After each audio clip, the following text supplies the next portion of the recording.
அனைவருக்கும் என் இனிய வணக்கம். உங்கள் செவி கேட்டுக்கொண்டிருப்பது யாழினி திருமுகத்தின் குரல். நம்பிக்கை இந்த உலகத்துல ரொம்ப அழகான ஆழமான ஒரு உணர்வுனா அது இந்த நம்பிக்கை தான்.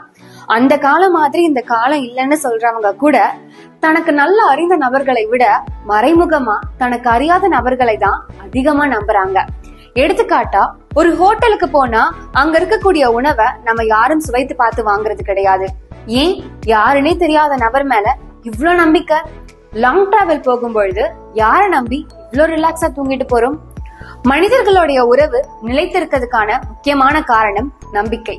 எல்லா உறவுகள்லயும் ஒரு விதமான ரத்த உறவு இருக்கு. ஆனா எந்தவித ரத்த உறவும் இல்லாம ஒரு உறவு நிலைத்திருக்குன்னா அது இந்த கணவன் மனைவி உறவு தான்.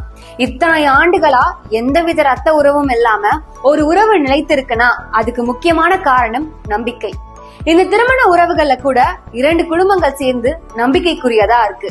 ஆனா எந்த சம்பந்தமும் இல்லாம ஒரு உறவு நிலைத்திருக்குன்னா அது நட்பு தான். அந்த காலங்களை ஒப்பிடும் பொழுது இந்த காலகட்டத்துல ஆண் பெண் நட்பு அதிகரிச்சிருக்கு. காரணம் நட்பு மேல இருக்கக்கூடிய நம்பிக்கை. வெவ்வேறு நாடுகளில் வேலை செய்யும் பலருக்கும் தன்னுடைய சொந்த மண்ணுல வாழணும்ன்றது பெரிய நம்பிக்கையாவே இருக்கு. இந்த உலகத்துல யாரையும் நம்ப மாட்டேன்னு சொல்றவங்க கூட ஏதோ ஒரு வகையில நம்பிக்கைக்கு உயிர் கொடுத்துட்டு தான் இருக்காங்க.